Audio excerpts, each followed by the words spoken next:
Hello, lords and ladies of the internet. I'm the King of Candor, and today I'm going to be talking about the impact of Akira Toriyama on fantasy and his legacy. As I'm sure many of you know, Akira Toriyama has recently passed, and I would like to honor him here. He was an internationally successful creator, responsible for some of the most iconic works in anime and video games. So first, let me tell you a little bit about Mr. Toriyama. He was born in the city of Kyosu, Aichi Prefecture, in Japan in 1955. While he was young, he developed a love for animation and manga based on two sources, 101 Dalmatians and Astro Boy. However, his media diet was not only cartoons, he also really enjoyed Ultraman and Gamera. Akira Toriyama would then just draw in his spare time occasionally, with him working for an advertising agency for a few years there. Eventually, he saw an ad for a manga showcase and tried to submit, but was too late. He later saw a second amateur contest from Weekly Shonen Jump, which he successfully met the timeline for. He was rejected because instead of making a new manga, it ended up being a parody of Star Wars. However, the editor really liked the work and suggested Toriyama submit a couple more things. He eventually published Wonder Island, and after feeling success for publishing his first work, it then got last place in the reader polls.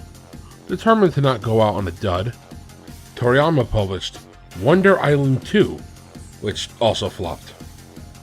He then took some advice from his editor and tried to write a female lead, and after creating Today's Highlight and Tomato the Gumshoe, he eventually made Dr. Slump. Dr. Slump was a very popular manga, selling like crazy and being a bona fide success. If rumors are to be believed, this picture here from the manga is also what inspired the poop emoji that is so widely known. Toriyama originally only wanted to do it for 6 months, so his editor told him to try out other works to see if they could find something else. Akira Toriyama, his editor, suggested that Toriyama publish a work based on the kung fu movies he loved so much, and thus Dragon Boy was born. Dragon Boy became the precursor to Dragon Ball, and that has now grown to become one of the best-selling series of all time. It has sold 350 million copies worldwide in its own manga. If you include all the volumes of Shonen Jump it's been distributed in, it's nearly 3 billion issues. As Dragon Ball was growing in popularity, Toriyama was also hired to design characters for some video games, most notably Dragon Quest and Chrono Trigger. We'll cover those later. Toriyama has published many more works and many more video games throughout his life, with the upcoming Sandland being both the last anime and video game he worked on, from what I could tell. They will both come out in the next few months. Now that we know a little bit about the man and some of his popular works, I want to talk about the impact that these works have had. For starters, Dragon Ball is basically the anime of all time. It is one of the most foundational pieces of modern Japanese literature, and is a huge reason for the global love of the anime. Akira Toriyama has received hundreds of international awards, with heads of state of several nations talking about his passing. Most notably, the Latin American world loves Dragon Ball and Dragon Ball Z. There are countless memes about this, and it's quite funny whenever you see something like Tacos Goku. The love though is real, with several festivals and events even being held to honor his passing. In fact, there's allegedly a noticeable drop in cartel activity for the day or two after every new episode of Dragon Ball Super released, so the impact is obvious there. The impact goes further than that though. The way people power up with the energy auras and their hair becoming blonde or white as they gain strength is quite iconic. The story of Dragon Ball is also many Western people's introduction to the Journey of the West myth. The Journey to the West is incredibly foundational to Eastern literature. It's sort of like their Iliad and Odyssey. A lot of the tropes that you see in old martial arts movies, such as characters balancing on impossible objects, floating in the air because they're so light, and moving so fast it looks like they're teleporting, are shown to great effect in Dragon Ball Z. Beyond the visuals, Dragon Ball Z inspired many creators to mix sci-fi and fantasy elements into their story, something that had really fallen out of the practice by the 80s and 90s. There's also something to be said about the tone of Dragon Ball. It's just fun. It's very lighthearted and an approachable show. The character names are often puns and jokes, the humor is easy to understand if often basic and toilet-like, and the characterization is not incredibly complicated, but deep enough that you could have enjoyable stories. I think that has impacted storytelling way more than people realized. It mixed more serious stories with its comedic ones in a way that only anime really could do. If you've ever seen a villain become a friend, or how the villain is a semi-mirror of the hero but different enough and the villain is more powerful, you can thank Dragon Ball Z for that. Dragon Ball didn't invent these tropes by far, but it popularized them, as well as several other tropes such as the tournament arc.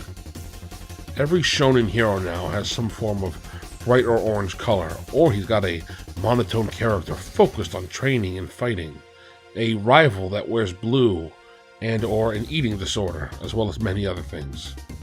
Dragon Ball very much so took a lot of the tropes and ideas that were floating around and refined them into an easy to digest way, which allowed them to be disseminated to the future storytellers. Dragon Ball also inspired the idea that the boss gets an additional form with more power as he gets closer to being defeated, something that video games greatly benefit from. This in turn eventually does inspire people in Hollywood. I'm not going to talk about the movie. We all know Dragon Ball Evolution, which is bad, but there's a lot of good in Hollywood that is inspired by Dragon Ball. With its references being so numerous, they sort of just pass over you like Star Wars references. It's so ubiquitous that you don't even recognize it anymore. I think I want to list a couple people who have directly said they were inspired by Dragon Ball that I could find. In Japan, successful shonen manga authors such as Ichiro Oda of One Piece, Masashi Kiyimoto of Naruto, Tite Kubo of Bleach, Hiro Mashima of Fairy Tail, and Yuki Tabata of Black Clover. Sorry for any mispronunciations, I tried. They have all cited Dragon Ball as the influence of their popular works. Kazuhiro Harada, who was one of the pioneers of Tekken, said Dragon Ball directly inspired how both Tekken and Street Fighter depict their battles, especially with ki blasts. Ian Jones Quarterly, who's a producer on Steven Universe, directly cited Dragon Ball as inspiration for many of the designs. French director Pierre Perefiel cited Toryiama in Dragon Ball as influences on his film The Bad Guys, the one DreamWorks made. Many fighters and boxers also cite Dragon Ball as inspiration, including Carlos Newton, Isuki Hirata, Marcus Brimage, Ronda Rousey, and Panchan Rina, to name a few. Hundreds of Hollywood producers cite Dragon Ball, so many that only picking a few would feel strange. Odds are if you pick anybody in Hollywood, they will cite Dragon Ball as being something they watched. Goku is so popular, in fact, that in Japan, May 9th is known as Goku Day. That is because the numbers 5 and 9 can be pronounced as Go and Ku. Kind of like how Star Wars has May the 4th, since it sounds like May the Force be with you. It's kind of strange how May is popular for pop culture holidays. I sense a conspiracy theory. Anyway, when we look at Dragon Quest, we can see a very clear inspiration for the rest of the fantasy genre. Toriyama was the character designer for that game, and it is through him that we get the modern version of the slimes in Japan. If you want a bigger deep dive on the topic of slimes, check out my History of Slimes video, linked here. Besides making these monsters household names and iconic, Toriyama's art is basically responsible for Western RPGs being in Japan at all. Prior to Dragon Quest, Western RPGs, either tabletop or video game, were notoriously hard to bring over. They just did not click with Japanese players. Something about the mesh of mechanics and the strange folklore was not selling to them. So when the creators of Dragon Quest brought on the up and rising star Akira Toriyama to help with character design, it managed to propel the game into a smash success. After Dragon Quest, we start to see the rest of the Western RPGs trickle through, including Dungeons & Dragons. Dungeons & Dragons have several other things going for them, and I'll talk about that one day in a Tabletop Games in Japan history video. but Dragon Quest was definitely one of the pushing factors. The final big project I want to talk about is Chrono Trigger. Though I've never played this game, I know it is incredibly beloved and super influential. Lots of indie game developers and developers who work for large companies now all cite that game as being one of their favorites.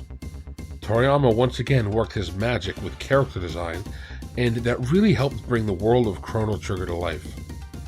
I'm not sure how much he contributed to the story, but I believe with Toriyama bouncing ideas for character designs, he has to have suggested some storylines as well. In the realm of fantasy specifically, I would say Toriyama is responsible for several things. Most obvious, the slime that I covered earlier, but also all the different tropes and abilities in Dragon Ball. In fact, I would say a lot of the modern versions of the monk class are because of Dragon Ball. I know they both are drawing from the same kung fu movie route. However, Dragon Ball adds a lot of the visual aesthetics that were missing, such as ki blasts. I also have at least one new player a year who comes to the table and wants to either be Goku or Vegeta. Also, I would say anime as a whole would be unrecognizable without Toriyama. Therefore, all of the anime-influenced tabletop games, they just wouldn't exist either. I think culture as a whole, and specifically fantasy, is much better off with Toriyama's contributions. Thank you, Akira Toriyama. That is all for today. Thank you for watching this far. If you enjoyed the content, I appreciate if you liked and subscribed. I'm looking forward to hearing candor in the comments below, and have a great day. So, we've also been doing live streams lately, and I think y'all should come join those. They're probably going to be every Wednesday afternoon. I guess I'll see you guys there. Have a good one.